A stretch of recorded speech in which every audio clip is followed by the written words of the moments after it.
So we're going to go over leg lock defense when you're playing or retaining your guard. So this is going to be, it's a hard topic to fully do because there's a lot of different ways they can set up leg attacks on you. Because, for example, let's say you don't want to get armbarred or you don't want to get your neck taken while you're playing guard. It's like, okay, don't give them your neck, don't give them your arm. But literally when you're playing guard, you have to put your legs on them to control your partner. And when you do, that means that they can also try and control your legs. So I'm going to show you the game plan on how to avoid it. But when people are really good at playing this game, there's a very good chance they might still be able to enter your legs, where then you're going to have to go into leg lock defense, not just leg lock prevention, right? So this is all going to be leg lock prevention, preventing them from getting into leg entanglements. And then, yeah, after that, I'm not going to go into like defending each leg lock. So like, I'm not going to show like how to escape a heel hook or how to escape an ankle lock or how to escape a toe hold. It's going to be how do I prevent it from happening while I'm playing guard. Eventually we'll have videos on like how to leg lock and how to not get leg locked. But I'm not going to have all of that in one video at the end of a guard retention series. So this will be basically avoiding them getting into a leg entanglement on you while you're playing guard. So I'm going to break it into two different areas pretty much. So Liam, quiet, buddy. So it's going to be, one section is going to be open guard, and then the other section will be half guard. So they're going to be slightly different, right? So in open guard, you're going to have an easier time moving your hips and using your secondary leg to protect your primary leg. Where when you're in half guard, one of your legs is inside, one of your legs is outside, and your hips are kind of trapped more. So the defense is a little bit different. So all of their offense is going to be on one leg, but it's harder to protect that one leg than when you're playing open guard. It'll make more sense once you see the video, or once you see what's going on here. So if Mike's standing up, so we're going to go over the open guard now. So for Mike to be able to leg lock me, he needs to be able to control, I mean, if he's trying to leg lock somebody good, he needs to be able to control my knee line, right? However, if we allow them to control our ankle line, they can suck in our knee line. So when we're playing open guard, anytime I'm on my back, red flags should be going off, or red lights, or whatever the hell the saying is, should be going off, that if my foot, just come closer, comes above Mike's hip line, that means that Mike could be wrapping my ankle. And now that he has my ankle wrapped, sure, he doesn't have my knee line yet, but since he has my ankle controlled, he's going to be able to suck my leg in and trap my knee line. Not necessarily with your arms, but with your legs. Yeah. Do you want to drop down? Sure. Like drop into it? Right? So now he has my knee line trapped, and it all started because he was able to control my ankle, right? So it's not just really necessarily our ankle line, or our knee line, sorry, that we're trying to protect. Indirectly it is, but we also have to worry about our ankles being controlled when we're playing open guard, if we're worried about leg locks. So just a couple common general principles when I'm playing guard. If Mike is trying to control my legs, like we talked about before, if I have top foot position on his forearms or his biceps, Mike can't control my ankles here, right? Mike's going to have to let go and then come back to the inside. Now that he has control of it, now he can try and wrap my ankle with an ankle lock, right? So the early prevention, one thing is just don't let him control my legs, right? We're just constantly pummeling our feet to the top position until eventually, which is the next thing, we want to like anchor our legs to them somewhere, all right? Ideally, inside position, so like a reverse De La Riva hook or butterfly hooks, right? Because these are inside position that are below his waist, so it's going to be harder for him to pull my legs up and into his hip line, right? We can, however, also use De La Riva hooks as well. because I'm anchoring my foot, especially with crossed ankles, because now it's going to be harder for him to pull my legs up into his hip line to trap my knee line, right? However, the fact that it's on the outside makes it a little bit more vulnerable, right? The third thing we do, so first one is just don't let them control your legs. Second is like anchor our legs somewhere or hook our legs somewhere below the knee line or below the hip line, right? I don't necessarily want to try and anchor my legs up here because I'm putting my leg into his hip line where he can trap my knee, right?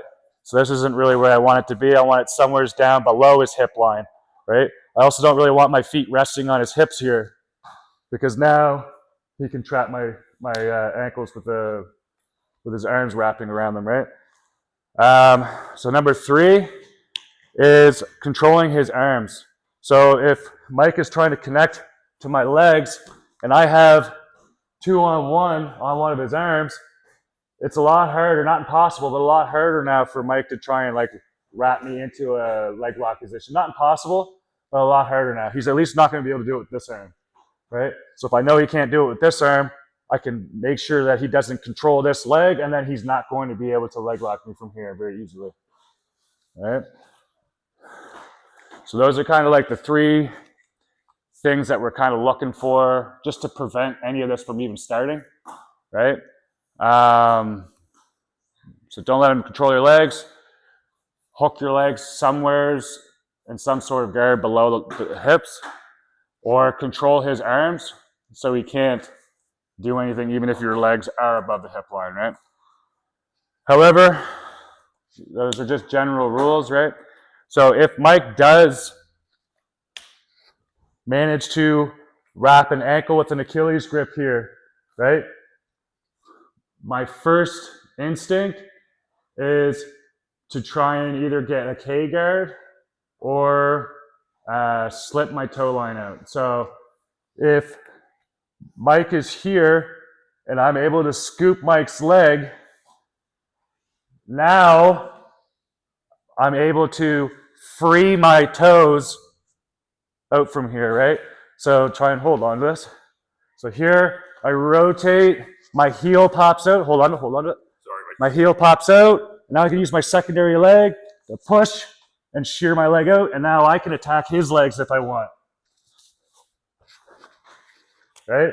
So when he wraps an Achilles grip, right now my heel is trapped inside of his ribs. Right? So as I'm rotating, it could be a scoop grip, or if he's further away, I can just grab like a V grip, and I'm just spinning my hips out. So now, just get that. Yeah, I'm trying to get the shirt off, yeah. So now, even if he tried to ankle lock me from here, like my leg is backwards. He's basically trying to break my shin bone instead of my Achilles. Now from here, even if he has a tight grip, I can use my foot to push his arm and pull my arm or my leg out.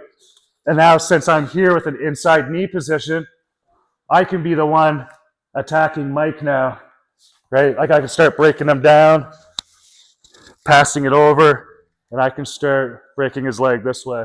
I mean, if you don't like leg locks and you're just trying to avoid it, just pull your leg out and then face him again, all right?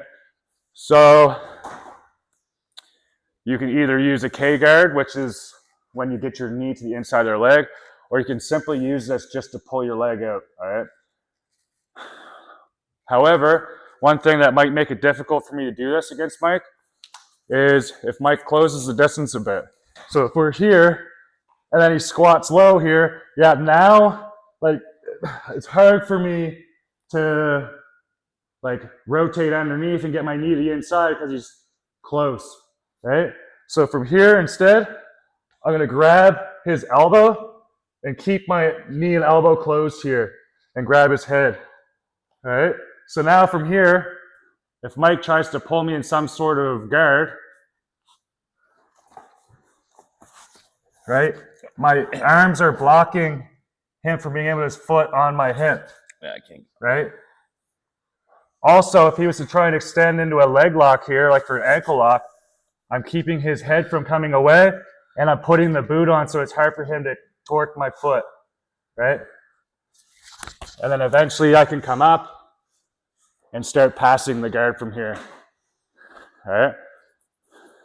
So this is what we would do if they're like too close to spin, right? So again, we're here, he wraps my ankle, immediately I catch, right? And then maybe instead he realizes, okay, I'm not gonna be able to leg lock from here. Maybe he starts sitting back and standing a little taller and trying to break my grips. Where now I can go to the first one.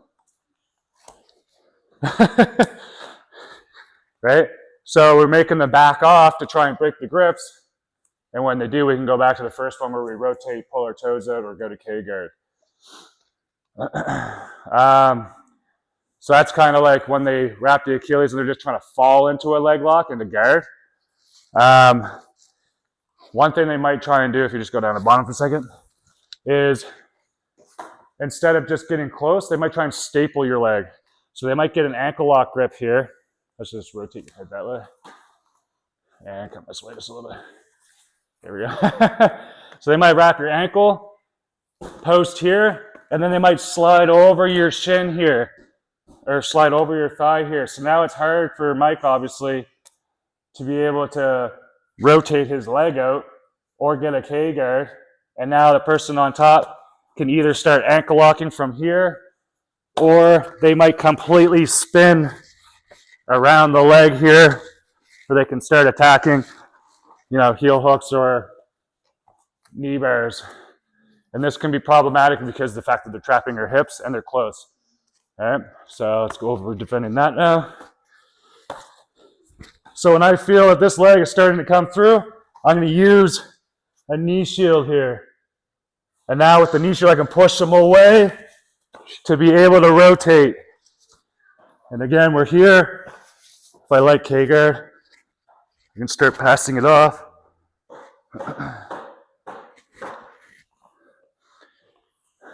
So we're going to use the knee shield to push them away, which takes weight off the thigh, which allows me to rotate my hips away again to do the K-guard or the toe slip. So here, puts his knee down. I also don't want him to get his knee all the way to, sorry. Yeah, you're good. There's just my nuts. Okay. I also don't want him being able to get his knee all the way to the floor. Go ahead. I don't want to squish it. Okay. Yeah, you're good. Right? Because now things get a lot harder, right? This might happen, but this isn't ideal for me. Hold on to that with an ankle lock grip. Yeah. Right? So I want to be hugging my leg because you'll understand here in the next one. But anyway, so we're here. I'm pushing him away. Yeah, you don't have to come off. Just, yeah, here. And now I can rotate. He fell down. Just stand up. Yeah. I can pull my foot out now. I can attach to the legs, or I can just get out and attach my leg somewhere below the hips again. All right. Now, obviously, you're probably thinking, well, if that leg is too heavy, I'm not going to push it off. That's true. This is what we're going to do next. It's going to be a load and off balance. So whenever we're playing guard, if you watched a lot of the stuff in the guard retention stuff, I combine pushing them away with pulling them on top of me and off balancing, right? We're going to do it here as well. So when we're here, he wraps my ankle. He puts his knee across. I'm hugging my leg here, and I'm going to push him away. I'm going to scoop under his leg, and now I'll just, yep, put your weight on me. Weight on me, weight on me, weight on me, weight on me. Yep, push. And that, I mean, you're falling right over. I thought you were. You're going to, likely what's going to happen is he's going to let go of my leg and post his hands on the mat. Oh, okay. I thought I was supposed to hold on. Yeah. Yeah, well, I mean, that's what happens if you hold on. You're just going to fall down. Yeah, let's go. So we're here, right? I hug my leg here. I'm pushing him away to try and free my leg and spin. I can't. I'm going to rotate underneath. Yeah. And now if I like leg locks, I can attack his leg now. Right? We're here. Boom.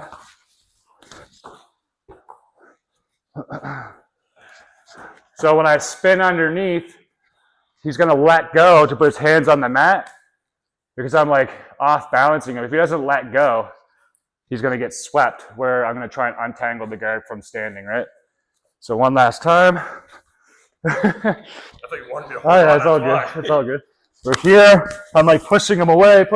I'm trying to get my leg out. I scoop. here. Yep, standing. And now we're into this position. Yeah, here, how about you try doing it to me? I tried doing it to you? Yeah, so you go on bottom. Oh, yeah. This is going to go well. And I'm just rotate. And go this way, because of the camera. So I'm here. You're going to hug your leg. Yep. Now you're going to scoop your arm under my ankle. No, other ankle. In front of it. Okay. Just here. Okay. And now when I drive into you, you're just going to pull me up over your head. Okay. Yeah, see? And now I had to let go. Maybe you can get the leg lock. Okay. Maybe not. But I was forced to let go. Okay. Where now you can reset, right? Obviously, after that, if I just can't get you off, I'm going to have to go into my actual leg lock defense where I'm trying to like escape the leg lock.